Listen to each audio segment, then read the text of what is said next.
Let's go, let's go, let's go. You are officially in the Michigan Man Cave. Welcome to the Man Cave, your place for all things Michigan football. Oh, baby. And my only question now is, what is it this time? What could it be now?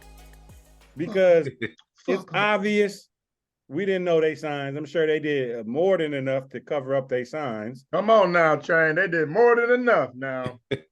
And if you want to call a spade, yeah, we ran it down their throats. But I think part of the reason we did that wasn't just strategy. It was a possible FU to the rest of the country. Guess what? Y'all know what we doing. We know what we doing. We know you know what we doing. Hold my beer. Bring it on. And let's get active. Convincing victory. Don't let that score fool you and think the game was closer than that. Dominating fashion. And the boys is officially 10-0. Talk to me, B. Hey, man, we use abusive language, dog, and that's what that run game was. You know what I'm saying? We just, like you said, Train, we all know what we gonna do, and we gonna do it anyway, man. That's what I call abusive language. Again, like you said, just repeat, man. Don't let the score fool you. The game was more dominant on our side. Big shout out to everybody. I like the way we came together. They slipped that little last minute news in on us that coach wasn't going to be on the sideline. And I know y'all did that on purpose. You know what I'm saying? Waited till the courts closed, you know what I'm saying? And then coach couldn't get an appeal in or nothing like that. But hey, man, all I want to do is see him on the sideline versus that team down south, you know what I'm saying, from the other state, because they saying that's a possibility. If that happens, then I'm all good. I got my Ice Cube look on, you know what I'm saying? Because we all about Michigan today, baby, and we all by ourselves, you know what I'm saying? Straight out of Compton, baby. So, King. Yeah, man. Hold on real quick. I need a seltzer water drink. Oh, Rich. All right. So you tipped out like you had to get some stuff off your chest. So what I saw before we played at Penn State had the number one rush defense, I think, in the nation. You know what I'm saying? Yep. Like 60-some yards per.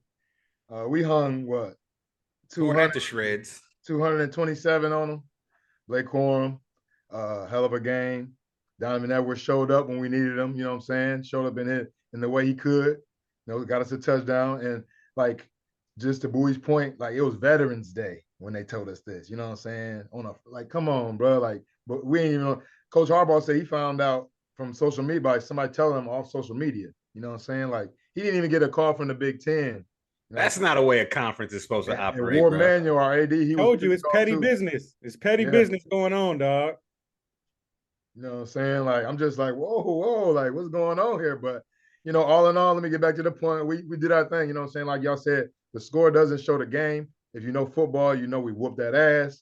You know we ran it. We didn't throw a pass in the second half. Let's just leave it at that. Just leave it at that. We didn't throw a pass in the second half. Didn't need to. And they said, I believe that one pass, you know, it was a PI, so technically that didn't count as a pass. So we did however you want to, but the record book's going to show no pass. It's what we say. We won. The winners tell the history. The winners write the history. I like. And I believe the final number as it went down was 32 straight runs to end the game. But that's I remember you said 27-0. That was the second half. But remember that the last pass we threw, they said was with like 7 minutes in the second quarter. So we so that was that's how I got us to 32. Here on. Yeah.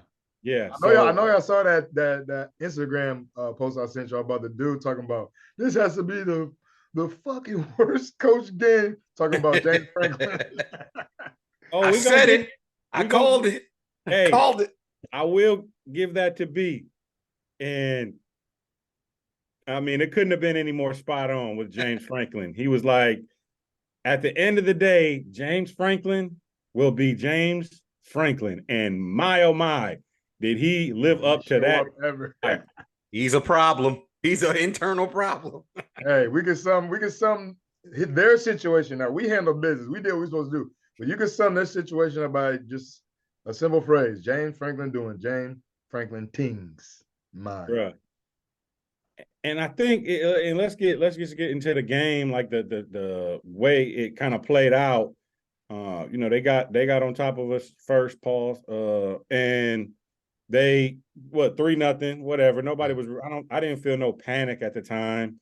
And then we scored again. We scored, went up 7-3, then went up 14-3. And I think that when the game first started, well, let me go back a little bit. On offense, I'll say this, because I did say I didn't think Penn State's defense was as good as they was hyping it up. And I will acknowledge their defense is good, especially their pass rush is off the chain. Yeah. So that was part of the reason we probably went to smash mouth. And obviously their offense wasn't threatening. So that's another reason why. But I just want to, I keep it real where I was wrong at too. So I'll give credit to that defense. They are nice. But I just felt like once we got up in the game, like the only way I felt like Penn State would have had a chance to beat us if they was up 14-3, maybe, but if we got up at all, that's where they was in trouble at. So we don't have to rehash the entire game, but just in a general sense, and I wanted to bring this to the table because it was I don't want to say discrepancies in the group chat, but I'll just say there was a possible difference of philosophies. I would say mostly, just to be honest, between myself and Keen, and B was kind of on an island by itself. So it worked out. So whatever is all good. We won at the end of the day is what we wanted. But I want to talk through this because we did have 32 straight runs. Keen, I'll let you because I want y'all to talk it out because I think even more so than myself, y'all two had the biggest difference in philosophies of how we should have been approaching that game. So, Keen, I'll let you have the floor for a moment and I guess defend your case of why at the time you were a little bit concerned with just the run. Right. And I'll be honest, bro. Y'all know I don't drink much. You know what I'm saying? I was off a 6-pack that day. You know what I'm saying? Look, I went to work out, did everything. You know what I'm saying? But I was off a pack. You know what I'm saying? And I was amped up. You know, I was amped up. So I was just looking at the game. I was just thinking in like kill mode. You know what I'm saying? Like it's time to put the foot That's on. Where I was. That's where I was too. Let's put him away. It wasn't so much that I was against the running or, you know what I'm saying? I was just wanting like, if we was going to run it, let's get in the end zone. You know what I'm saying? That's what more so I was thinking like, but I did want to see some flair. I did want to see some pizzazz because, and not that I was really thinking about this, but the Heisman race, this game didn't do much for JJ, you know what I'm saying? But no. I'm not worried about that. I'd rather have a natty, you know what I'm saying? But it was just in my head, you know what I mean? But yeah, I was amped up, bro. That was mostly do it fluid. Well, no, I mean, but here's the thing, King. I mean, two things can be true. It could have been the fluid, but also, I mean, it's not out of pocket asking for that. When you say, I heard a stat that said since 2015, excluding service academies, you know how they run offenses. Excluding service academies, we're the first team to not throw a pass in the second half since 2015, excluding the Armies, Navies, etc. Right. So it's not like this is something that we've seen ever almost, to recent memory at least. So it's unnatural to feel like that. But B was in a state of comfortability, which he was calm. He was in his zen. I wasn't in that state he was in. Again, I'll say, just to add my 2 cents in, the only reason I wasn't all the way with it was because we were only up one possession. Yeah. We're up 8 points. Granted, I know they have to drive the field, score, which looks slim, get a 2-point, etc. But if we were up 9, just to make it a 2-possession game, I would have said never throw it again. But we were only up 8. But B, State your case. And for the man who hates get her done, he was calling for the get her done. Get her done. My case was, all right, I didn't want to make it seem like I was comfortable with it because, like you said, Train, when you said it in the chat, it even revved it up more in my mind. On a one possession game, anything can happen at that point. You know what I'm saying? So you can win or lose at any moment in that game off a one possession game, especially them being at home. So I wasn't comfortable, but I did like the fact that when we were running the ball, we were shortening up the game. I didn't think they had anything from their offense besides running. And the later and later it got in the game, all we had to do was, you know what I'm saying, drop back into pass coverage. And I knew Aller didn't have nothing for us, dog. And that's towards the end of the game when time was running out and they have to throw and they had to put it on him. That's when I started getting more and more comfortable. But when it was a one possession game early, I kind of got what they were doing, you know what I'm saying, shorten up the game. But at the same time, Keen had a point where we need to get points out of that and not just field goals. But once we went up two scores, then that's when I'm like, oh yeah, if Aller got to throw them to a W, it's a wrap. So I'm like, just keep running, do your thing. Real quick, also another thing I was probably amped up that had me on my JJ was 7 for 8, you know what I'm saying, for 60 yards. He wasn't like he was, and I know their pass rush was getting to him, but he was also handling it to him because they called some good plays with those back-to-back screens on, like they called it on one side and called it on another. Like it was some little, it was some little like nooks and crannies, like some plays they ran that were good, you know what I'm saying? Not necessarily throws, but like, you know what I'm saying, get the ball to a playmaker quick, you know what I mean? Like, and we were doing that, and I was like, and then it just went to the, you know what I'm saying, 32 straight rushes, and that's probably played into it too. But also, like you said, the flow of the game, you know what I'm saying, what Bowie was talking about, at the end, it's like, all right, yeah, we running the hell out of that bitch, it's over. But like you said, one possession game, we needed to get points instead of field goals because they're a good team. Their defense wasn't like they weren't just giving up points. At the end, they're tired, you know, so we've been running the hell out the ball. They're going to give up touchdowns, but it was a close game. So not close game score-wise, you know what I'm saying? But that's played into my amped upness too, you know what I'm saying? So, and Train, you also brought up the point too. Their passing offense is like side to side. Like he didn't go downfield, and when he went downfield, he was inaccurate. The ball was out of bounds, and only passes he completed was like under 5 yards. I mean, except for that big first down where I thought Sanders still, he played it wrong because on the replay he had a man over the top. Now I ain't gonna say he played. Let me rephrase. I thought he played it wrong because he had a man over the top, and I thought he should have been playing more outside because Aller's not going downfield. You got to know the quarterback you playing against. Like, he ain't in that first down. Yeah. He gonna play it safe and go to the outside to where it's either the receiver catch it or it flies out of bounds. So that's the reason why I'm saying he played it wrong. But other than that, it was all side to side throw. Yeah, bro. They was talking about Drew Aller like he was the next coming, your next becoming. You know what I'm saying? Not on this podcast. We said it. We said it multiple 10 for 22 for 70 yards. Yards per attempt was 3.2. Go check the tape from last week. I said if he beats us, he beats us, but I don't buy it, period, at all. And they don't got a Marvin Harrison Jr., you know what I'm saying? Like, if he had a receiver like that or something close to it, I'd be like, all right, maybe. Deep. Yeah. But he ain't got nothing like that as far as his weapons. And one thing I like that we did, I don't know if you noticed, like, because they usually run them quick passes out of like those stack formations, where they just throw it right down the line to let the other guys block. But usually teams, they're like close, but they're not like up on the line. Every time they did that, I noticed we had a DB literally like all the way as close on the line as you could get to that receiver. So it's like, you're not about to just throw it out here to the sides and be running up. Right. Like we really played against that, which I thought was a great game plan. Where it's like you're gonna have to throw down the field, but defense, our defense again, phenomenal. Man, we had the D line, Kenneth Grant.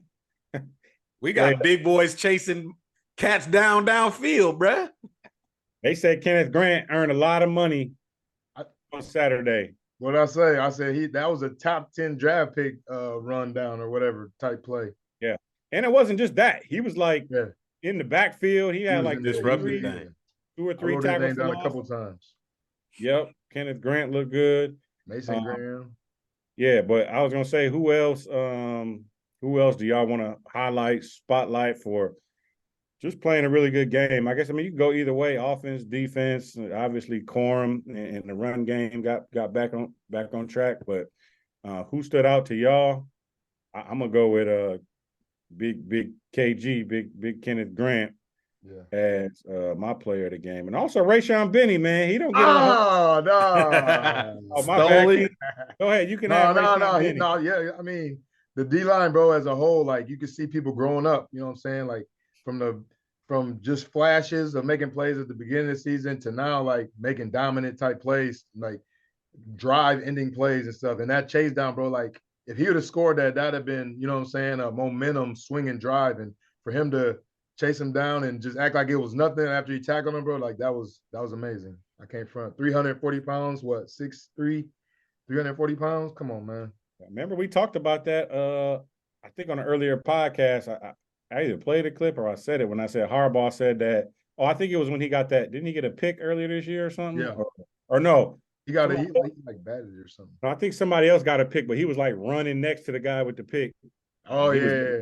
Was looking fast. And we was like, Harbaugh said Kenneth Grant can break 5 flat on the 40 at that size. That's dangerous. So anything in 4.9s at that size is insane. League bound. Yeah. And it showed right there. I mean, Buddy did stumble or whatever, but he was still running fast as hell for how big he was running from the time, you know, even before dude was stumbling, he had to run still, you know, chase him down. Yeah. B, you got anybody you want to shout out? Offense, defense, who would you say really was showing out to you? I mean, there's a lot of guys, but I'm gonna go with the offensive line, man. I remember you mentioned the train, like you were seeing that we kind of wasn't getting no push. We were seeing some leaks. They tightened it up. I forgot what the award name is, but they won it last year, and they Joe Moore. Yeah, the Joe Moore Award. And I feel like they got a chance to win it again. So if the offensive line winning it last year was history, it's gonna be history in the making if they go back to back. But for Corum, back to back, they got twice already. Yeah, back to back. Yeah, for Corum to get the yards that he got, for JJ to break the runs that he broke, for Edwards to get the yards that he got, and for running it, what'd you say? 30? How many times in a row? 32. They know it. They know what you about to do, and you still impose your will. Oh, that says a lot about that offensive line, man. So I would say give it to the offensive line, give them that credit, and also to the runners that were following their block. So, and I agree with you. The only pushback I would have is you're speaking specifically to run blocking. Our pass blocking was shit stain. I mean, y'all heard me. I was going off in the group chat when I was saying Barnhart, he missed cooked. My man, bro. He was getting cooked around that edge. Yeah, he was just 100% whiff. It wasn't even like, hey man, you let him at least run you over, or you push him, then he swim moved you or something. It was like straight whiff. And that was concerning to the fact that, bro, you're not even getting a hand on my man. And it happened 3 times in the first quarter. So, again, I know they got good edge rushers. I get that. And that could easily be the best, maybe pass rush we see all year. And I believe we probably could have, tried it more. But to B's point, it was just like, why, though? Why are we even risk it? Why? It's like, what's the point in even risking this? Yeah, they got back here. We could have made some adjustments. We could have max protected it and sent a couple people out on routes. But it was just like, why? And then also I heard that they were saying, like, Penn State, Manny Diaz, he's like blitz crazy. How they got that defense where everybody stands on the line. You don't know who's coming, who's dropping, or whatever. But their pass rush was flying up the field so fierce and so fast. Run right by him. No wonder we got so many first downs on 3rd and long runs. Yeah, right. You were just almost running right underneath. They're running up the field, and it's just gaps everywhere. So that was part of the strategy too. So I do want to get back just to how bad James Franklin was, though. You got to roast. We're not gonna let you slide, buddy. Just to be clear, how bad of a coach job this was. This man, first off, he got to chasing points early. It's 14-9.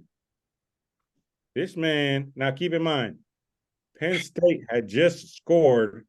There's only like 20-something seconds left in the half, right? Keep in mind, you down 14-3. It's looking kind of bleak. You manufacture this drive. Aller do the quarterback draw into the end zone. Crowd going crazy. Aller screaming. You have all the what at this point? The mo. You got the momentum. Got the big mo on your side. Let's kick the field goal. The crowd's in a frenzy. You can feel the confidence rising. Nope. Let's go for 2. Drain the mojo out before half. And let's see how this goes. Of course, they try that. We all know what happened. Unsuccessful. Now your team's going into the half like, all right, we in it, but damn, it just don't feel as good. Right? Damn, coach. As it would have, right? So then at some point, I'm trying to remember when this happened. I don't know if that remember before or after. Maybe I think it was third quarter where he got to the 46-yard line and it's 4th and 1 or 4th and 2. This man calls a timeout because they're all out of order. First off, your first coaching blunder, like your team's not ready. Whatever, it happens. If you ain't about to go for it, put that timeout in your back pocket, which we all know at the end of the game came back to bite them in the ass. You need it. We ain't got no more. So he takes the timeout. They go to commercial. We come back, and he's punting. It's like, bruh, I've seen plenty teams take an intentional delay a game when they're damn near at the 50. Right. When you just know you're going to punt. It's like, but give us the 5. We'll go ahead and punt. So that's stop. Think about it. Blunder again. Then probably the most egregious. There's more than I'm talking about his highlight blunders. We could go to probably 10 of them. He goes for it with 4 minutes left in the game. We haven't really scored in a while. It was 17 to 9 for a minute. Yeah. He goes for it with 4 minutes and some change, 2 timeouts in your back pocket. We haven't thrown a pass the whole half. They're on their own 30, 4th and 6. He say, fuck it, go for it. Even my man Joe Klatt, who called the game, said they're pretty much putting the whole game on this one play. And what did they do? Run a play where he throws it literally, nobody's even in the area. Could have been a grounding call, to be honest. And then what happens the very next play? This is called football karma. Touchdown. Doing things that the football guys don't approve of. Next play, Blake Corum goes yard. To the crib. 24-9. And then if you even want to talk about the slot bucket touchdown at the end they got. So they score. Now it's 24-15. You can still kick the field goal. Same scenario I just explained as the first half. Momentum. You got 2 timeouts. It's 2.5 minutes on the clock. You kick the field goal. You're down 8. Your team's still just saying, now your team's on the sideline saying, we need a stop. Right. They haven't thrown. We're literally blitzing 11 guys. Stop, timeout, run it, run the clock down. Now, at least you have the ball back with 1.5 minutes on the clock. Granted, you're probably not going to score, but it looks better for you too, James. We had a shot at the end of the game to go in and tie it up. You give yourself a chance. He goes for the 2. Klatt says it again. Wow. If he misses this 2-point, it's over again. What does he do? Goes for the 2 and doesn't just run a regular 2-point, whatever it didn't work play. He goes full swinging gate. I didn't even know what that play was called. I kept calling it everybody go to one side. Bruh, he runs the swinging gate, and it's a massive failure. And the game, for all intents and purposes, was over right then. They don't get the onside anyways. They was pressing him. I'm talking about pressing him in the press conference about that. and he got all salty or whatever. But this all goes back to your point, B. When you said James Franklin was gonna do what James Franklin does, bruh, that was an atrocity of a coaching job. Terrible. Hey, man. Elaborate on your man's dog. Hey, man, I told y'all I would get the stat. I finally got the stat. He's 1 for 12 versus top 5 teams.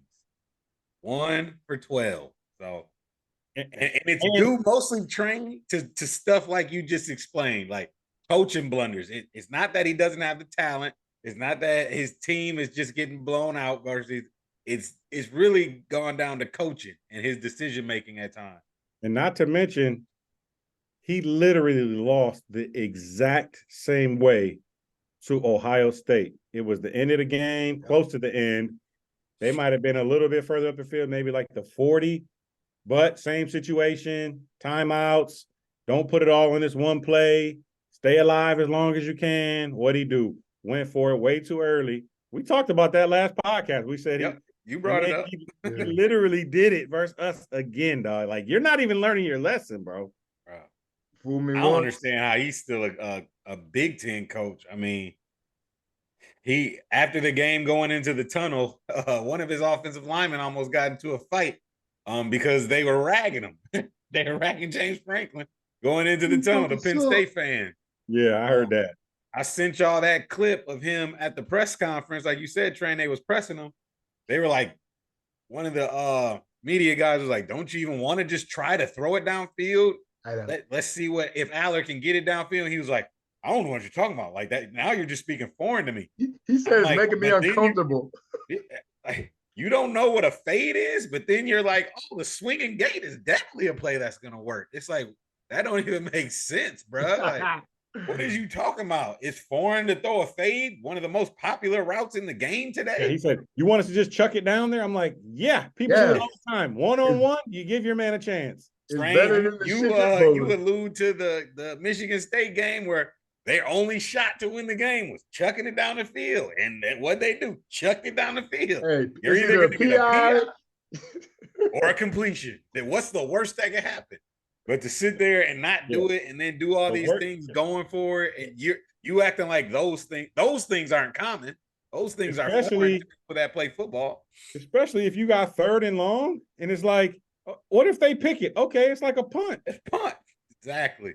So, I mean, I said line of questioning was making him uncomfortable. Like, I said it last podcast, dog. We got an ace in our pocket, and it came to fruition. That's it. That man on the sideline shouldn't be there. I don't want to keep harping on it, bro, but it was just bad. Like, and I'm a Michigan fan. Like, I loved every second of it, but I can acknowledge, like, bro, what are you doing? I wonder why this isn't brought up when they talk about sign stealing. Like, he's just a horrible fucking coach. Like, okay, we're still. Oh yeah, we got to steal signs, but it's just there are some horrible coaches out there too. Like, we're pretty fucking good on top of that. Like, right. You hear what that dude who yelled at him was like, Franklin, you're a joke. That was weak. Hey, Sherrone, he ain't gonna be able to put this on his resume because it's like, oh, who'd you go against? Like, oh, Franklin. They're gonna be like, oh, well. Hey, speaking of Sherrone Moore, little column A, little column B is how you got that win. We'll say that. Speaking of our acting head coach for that game, in the game interview, when he gave a shout out to God and then went on a profanity filled tirade, a profanity laced tirade. Hey man, I'll just say this.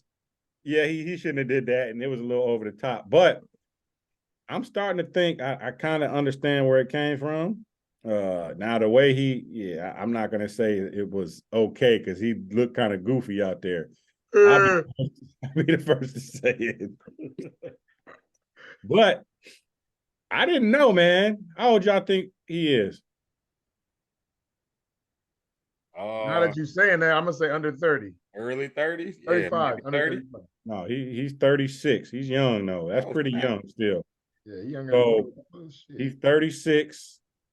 And keep in mind, this is your first real game as the head coach. You can't count Bowling Green, UNLV, whatever other ones he coached. Right. You just found out before the game Right. that Harbaugh's officially out. And then the kicker of it all, you black. You black head coach. And there ain't a whole lot around college football. He had a shit ton riding on his shoulders, dog, to be a first real game. You top 10 on the road, and you just officially found out for sure you was about to be the man. Because, up until damn near game time, they're waiting on the word and all this. So I'm not excusing his stuff, but I'm saying I could kind of see all that went into that. But y'all can feel free to blaze them. I won't stop. I saw that. I saw that point brought up too, though. It's just some Ohio State fans. They ain't got no class. They was clowning them and shit. And I mean, it did look awkward. I'll put it like that. I'll just use that word, awkward. It looked awkward. You know what I'm saying? But no, man. Like, yeah, just to put it in perspective, you got all that riding on your shoulders, man. Like, nobody knows what he was feeling. You know what I'm saying? So to act genuine and to be like that on national TV, bro, like, you know what I'm saying? Fuck it. You do what you gotta do, fam. That's all you, buddy. Yeah. Yeah, everybody had the green light at the moment to blaze him. He deserved it. Definitely handled that as an interim head coach. Hey, his title ain't head coach right now. It's interim, so I can give him a pass for that. The fact of the matter is everything like y'all saying, like the emotion.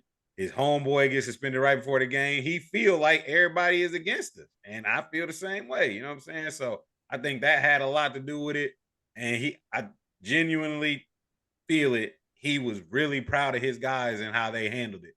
And that I ain't gonna blaze him for, but any blazing he gets, he deserved it because he looked crazy. I was cracking up, dog. I was like, hey, fucking love you, man.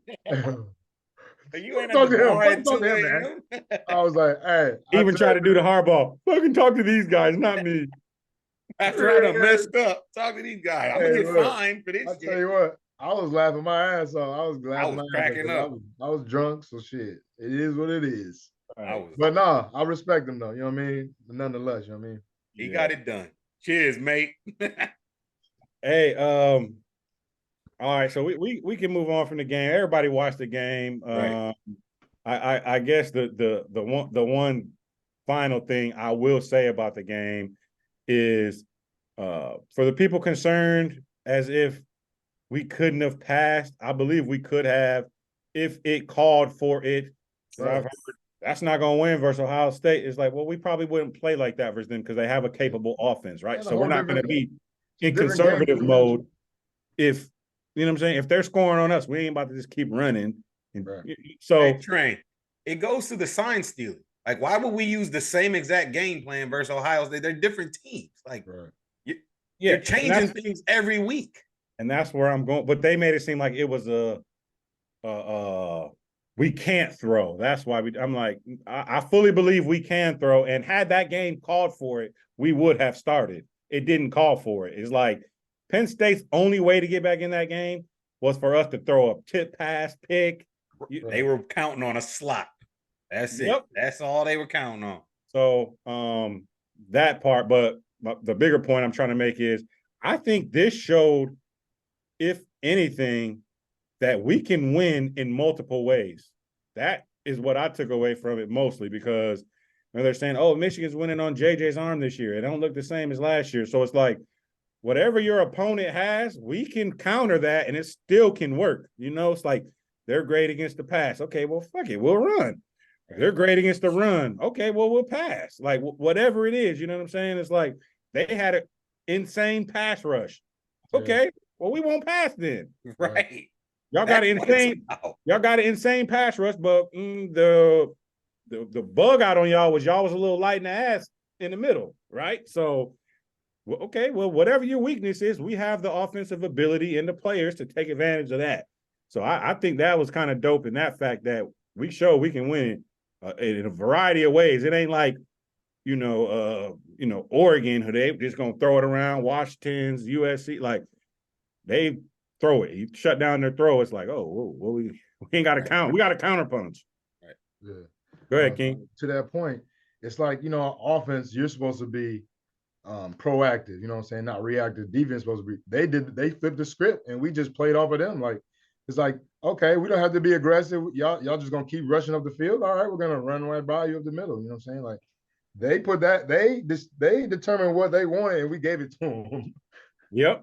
And it seemed like every third down, like not everyone, but like a fair share of them, they still. I felt like Manny Diaz just kept banking on his passing. Like he was like almost like so thirsty for a sack, a strip sack and we just did not give him the chance. It was like, nope. He was looking to switch the momentum. He needed it. You know what I'm saying? He wasn't gonna get it from his offense. Where's the article calling for James Franklin's job by now? Oh, there's plenty of them. I seen somebody saying they had an opening in Texas A&M. They put a Texas A&M sweater on him.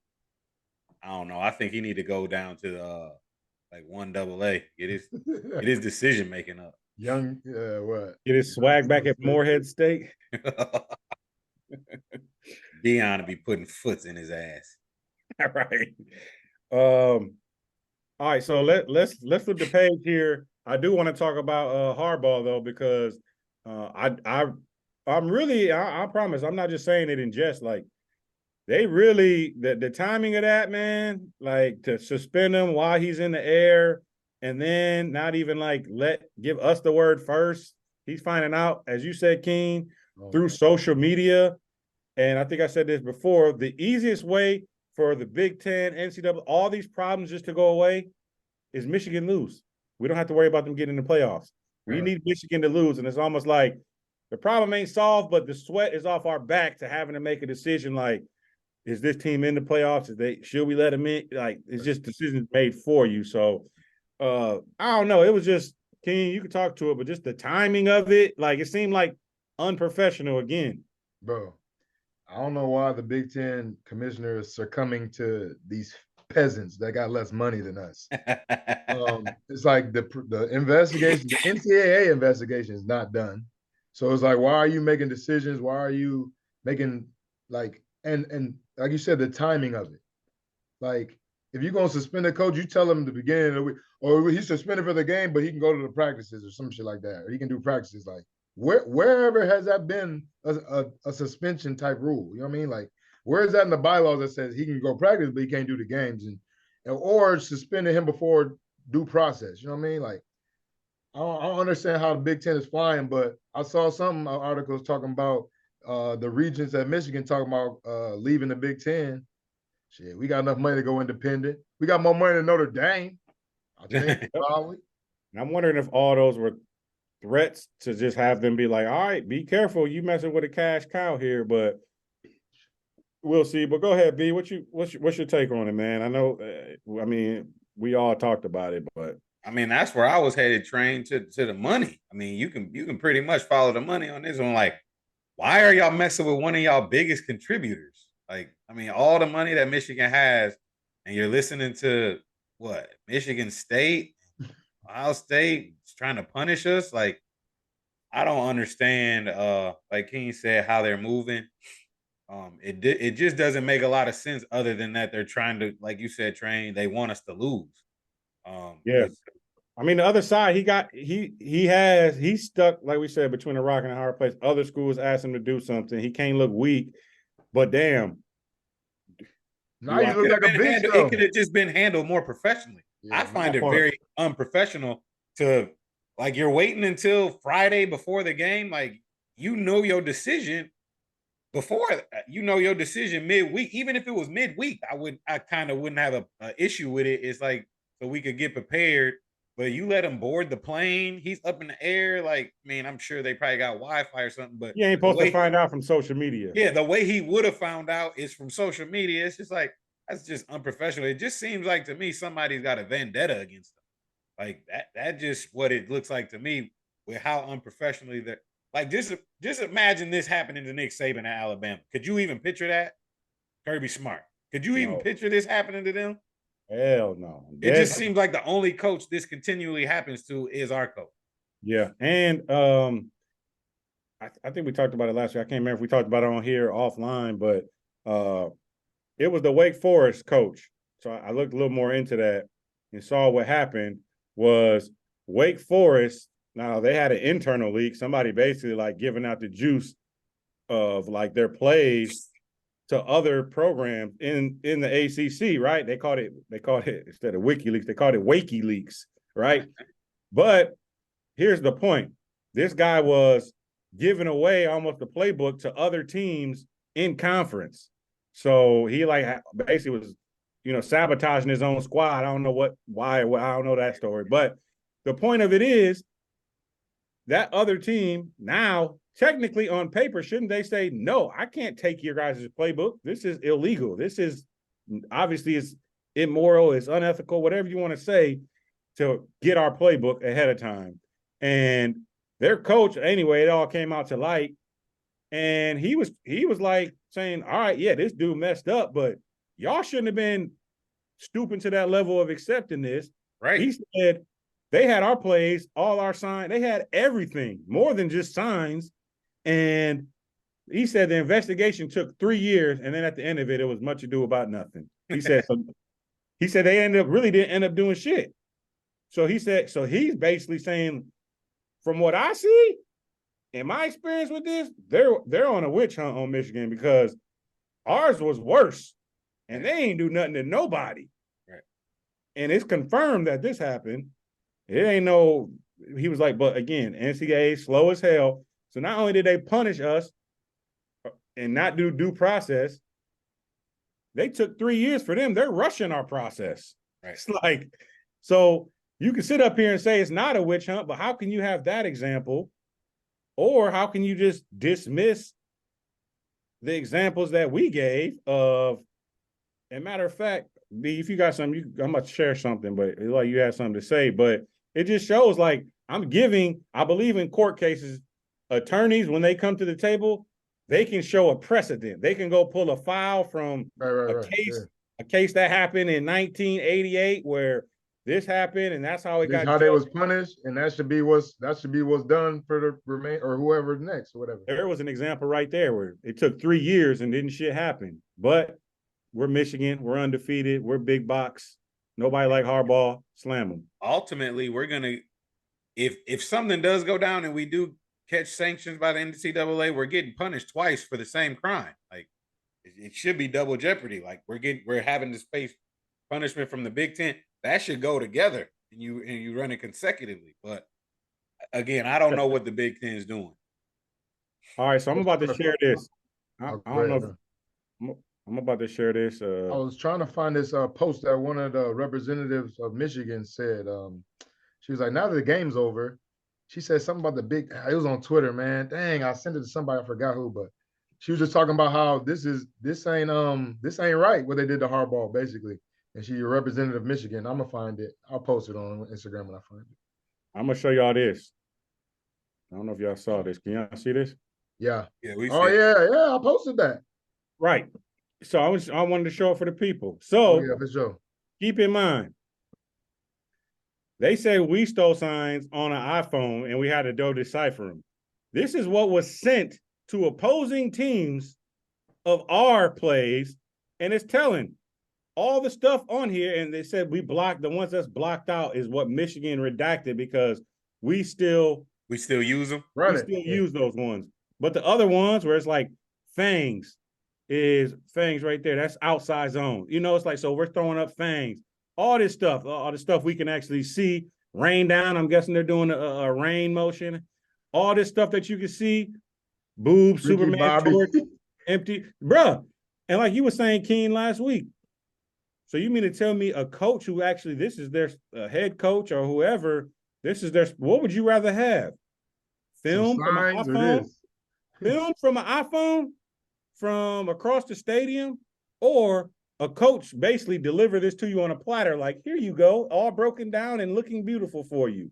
But let me go ahead and get that. So what's going to happen? Are they just dismissing this? This is literally exactly what you're trying to prevent other teams from having prior to the games. Or again, are we just going back to the fact that going to the game and getting it is the illegal part? This is what you're punishing us for. This is exactly what you're punishing us for.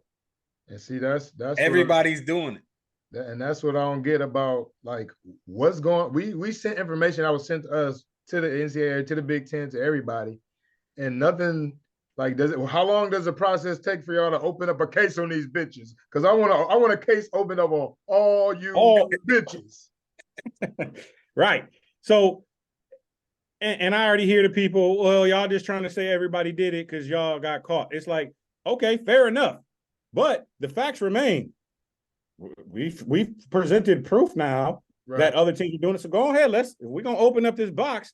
And it said we were well aware that people were stealing our signs. So it's almost like you better get with the party or you about to get left behind. Right. That's what I look at it as. It's an arms race. Like it's an unwritten, it's like it's the underbelly. You know what I'm saying? Like everybody doing it. So as long as don't nobody complain about it, we straight. But then as soon as we are undefeated and about the national and the national championship hype, y'all start complaining that we got y'all signs, but y'all got ours too. I just don't understand it. So and then the dumbest defense ever again is, well, how'd y'all get them? It's like it don't matter. What the fuck? They got to do anything. He neither here nor there. Yeah, our stadium seats 110. Y'all got way more spies y'all can put in our stadium than we can put in yours. Shit. Hey, y'all see what we got back here, man? What y'all talking about? 110. Yeah. So real quick. Go ahead, King. Representative Debbie Dingle. She said on Twitter, on the X, now that the game is over, I have a question for Tony Petitti.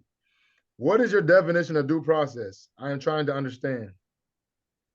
So don't get the feds involved. We got the politicians even saying, hey, we know all about due process. And this ain't it. This ain't it. Yeah. Should have added them.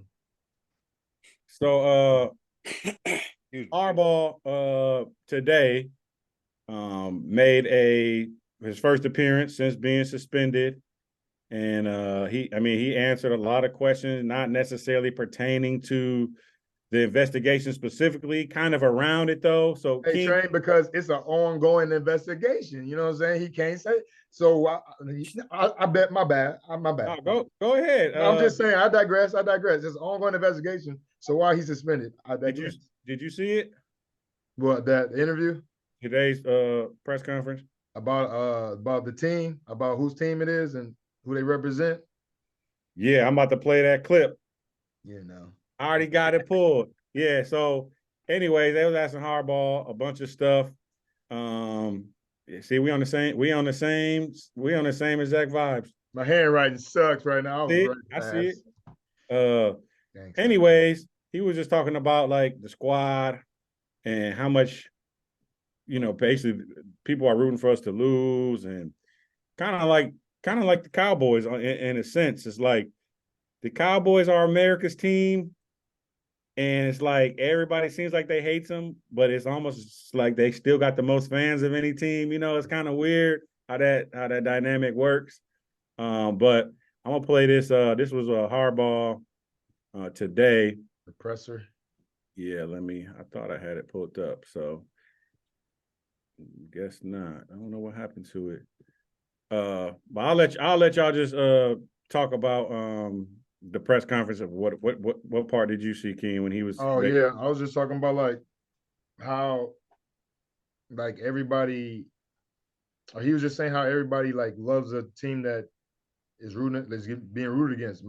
He was calling us America's team. You know what I'm saying? Like, and I felt them. You know what I'm saying? Some people might not feel like that, but I feel like all eyes are on us right now. All America's watching, and it's like, oh, root for them to lose. But then now that's gonna build up some fans because it's like, oh damn, like. They ain't losing, bro. Like, they legit, like, oh, sign stealing, and they still whooping ass. Hey, you know who else said that too? Was Corum. He said that after the game, like, they think this was going to divide us. It's just bringing us closer together. I love it. I don't know what they thought was going to happen. Yeah. I thought that was all the way dope. So, can y'all see that? Yeah. All right, bet. Let me blow this up. Let's hear what Harbaugh had to say. They asked him. Can you share what your range of emotions were Saturday? I mean, the kind of game that just put up there with all the games, the top ones. I mean, every single win, You know, it's like one of your own children. I mean, you love them all, you know, but boy, I guess there's some that that just so proud of, you know, and that's one of the top 5 at least. Felt so good about that. Just the and watching it from where I was watching, I was like, how could you not see this? You know, like, you know, these players. I mean, Blake Corum with the nose bloodied, and you know, the emotion of the team, the you know, the perseverance, you know, and then just the stalwartness of these guys. I mean, yeah, watching, I would have to say, I mean, everybody. It's got to be America's team. It's got to be America's team. You know, America loves a team that you know, beats the odds, beats the adversity, you know, overcomes what the naysayers and, you know, critics, so-called experts think. That's my favorite kind of team. And yeah. Word, coach. Word. Word. Yeah, Harbaugh. That's one thing people, you know, it's a lot of people, and Keen, I think you mentioned in the last podcast, there's a lot of people that don't like him. Like, he ain't a likable guy, but if he's on your side, like, I'm serious, bro. I'm trying to think of like one coach that talks as good about his players as Harbaugh does. Seriously.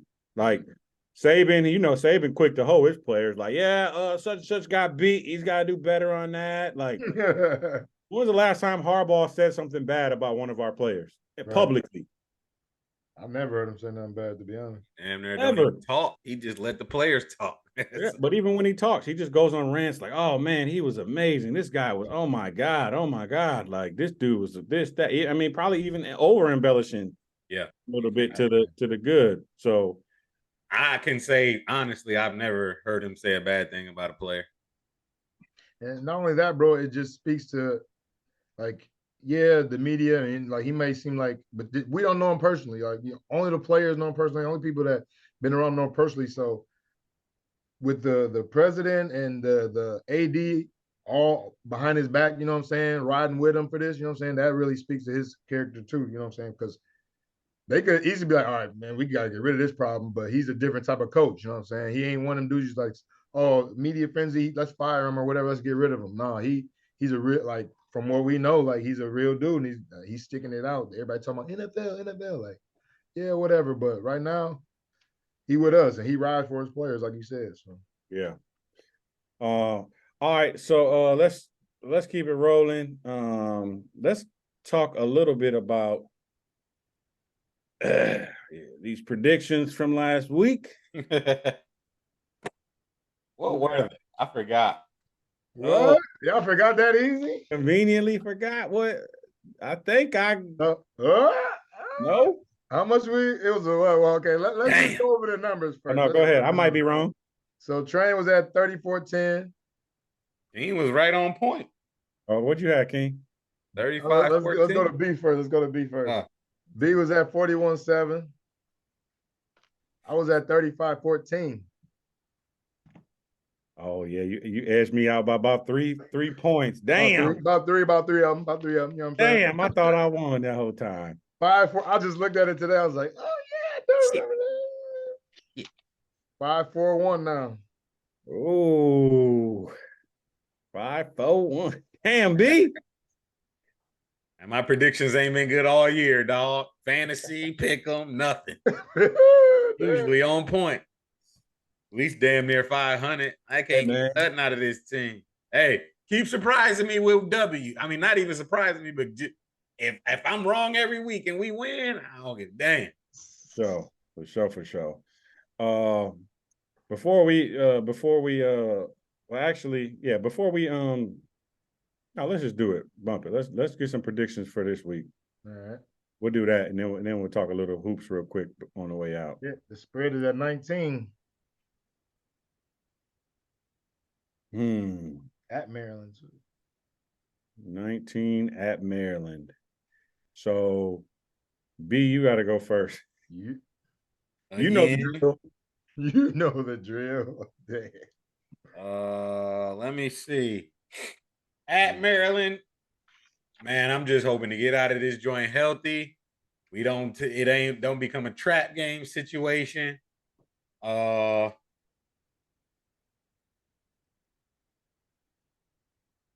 go. Tua gonna turn the ball over. I'm just trying to factor that in. I'll go 38-7.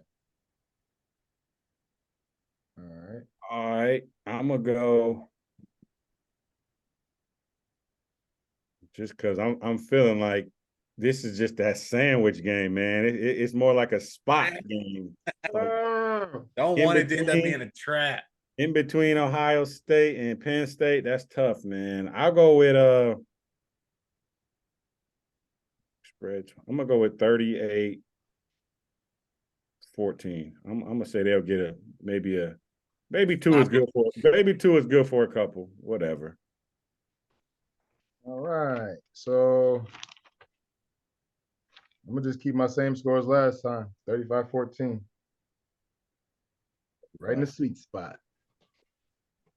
All right, we'll lock them in. Win, lose, or draw. All right, before we get out of here, we got a special announcement that we know that we are in the thick of football season, and we're going to be definitely rocking with y'all all the way throughout. But, yeah, your boys is going to be here for hoop season 2. Yes, sir. Officially in the building for the Michigan hoop squad this year. Third game of the season actually happening tonight, day of recording. And they're looking good so far, man. I like what I've seen. This team really came in with very, very low expectations. I can't remember where they were picked to finish in the Big Ten, but it was not good. It was probably in the lower third, I would say, lower half for sure. And thus far, although we've played 2 mid-major schools, we've won like convincingly, like 30 points, 40 points, something crazy like that. So really liking what I'm seeing from the hoop squad. We don't have to really talk about it tonight. Just want to give y'all that special announcement. But tonight is actually their I don't want to say their best game, their biggest game. It's St. John's, right? So it's not mid-major. Patino, I know you mentioned Patino. And if you're really a Michigan fan, you know what this means, us playing against Rick Pitino's cheating ass. Yeah, we need that. We need that. Strippers in Louisville and shit. He had the strippers popping. Stripper booties. It was a block. It was a block. Turning them young boys out in the strip club. Trey Burke, pin Siva shit on the glass. Oh my God, bro. It's clean, dog. We should have a natty. We owe Patino one still, even though technically I guess that got taken away, but that don't mean nothing to me, dog, when they say that. They won it. Bro. Reggie Bush still won the Heisman that year. Right. Whatever. They can't take what we were, Shep. Anyways, so y'all make sure y'all support the Michigan Hoop Squad. We're gonna be seeing y'all hoop season as well. So let's get into this YouTube video. Make sure y'all follow it or subscribe to it, I should say, like it, share it with somebody, man. If y'all really liking what y'all see, again, we don't ask for nothing else besides y'all hit share. If somebody, if you know somebody that would enjoy this, so definitely hit that subscribe button, like and share. B, what's happening on the Wild X? Hey man, like I said, I feel like I should be on Michigan's payroll. I'm like an attorney, dog. I'm in defense mode 24/7. These cats be talking crazy, but we got our subscribers up. Let me see. We up to like 120 from when we started at the beginning of the season. We was only at like 70 something. Getting a lot of more interaction with more Michigan football fans and joining Michigan groups. Getting our name out there. People saying they appreciate the podcast. We appreciate y'all support and keep tuning in. Always posting, but I'm on defense, dog. Like they be trying to throw salt on our name and our game, bro. And I don't like it too. No, I did see one Buckeye fan that came out and was like, "Man, look, not even about Michigan. He was just about the precedent that the big that video. I'm just saying you on there. That the precedent that the Big Ten is setting with doing this. You know what I'm saying? Like y'all shouldn't be on board with this just because y'all don't like Michigan. Like y'all got to look at it from reality and from a logical standpoint, and not just I don't like them. Yes, they're getting punished. Like, come on, man. Open your mind. If they can do it to us, they can do it to you too. Stupid. Yeah, facts. So yeah, we on IG with it though. Yeah, for sure. Live every halftime, you know what I'm saying? Nothing's changed. We get it popping there. Like we Shout out Peter, who hopped on with his last Oh yeah, Peter, he jumped on with us. I thought you knew him. He was just a fan. I was like, hey, but he knew what he was talking about, talk some shit with us, you know what I mean? Peter jumped on with us. We had Pun on there. Carl was on there with Pun. So it's a lively time at halftime, you know what I'm saying? Come on, join on. We'll shout you out if you want to join in, request, you know what I'm saying? We want to decompress. We like Michigan fans to come on, but we like other fans too to give opinion about us, and we like to talk about the NCAA as a whole because that's where we're gonna be at the end of the season. So, IG Michigan Man Cave podcast, hit us up, man. Yes, sir. Shout out to my bad, Train. Shout out to Christian Anderson again, signed with Michigan. He committed 215 days ago. 215. You know what I'm saying, 2 years ago, he committed, you know what I'm saying? And he stuck true, you know what I'm saying? That's loyalty right there. And it's not a lot of that going around, especially in high school, man. Like, and you know, I've seen it happen. That's why I don't coach. I know I couldn't deal with that shit, bro. Like, y'all ain't loyal? Okay. Disloyal mother. 23 hours. Lockdown, Pelican Day. He balling too. And we just got a 5-star. Out of IMG, out of Bradenton, IMG. Out of IMG. That was a big get for us. The 6'8" wing. What's his name? Connie Motts. My bad. Yeah, whatever it was. That's a big get for Michigan. IMG. Sure. So just keep an eye on the Hoop Squad. We know we get it. We're fully entrenched in football mode right now. But unfortunately, you know, it'll be over soon for everybody, regardless of how far we go. So make sure we stay locked in with this Hoop Squad as well. So if we ain't got nothing else for the greater good, we'll see y'all next week after we 11-0. Killer Kale, take us up out of here, and we'll holler back at y'all next week. Peace. Go Blue. Over, new 11. Go Blue.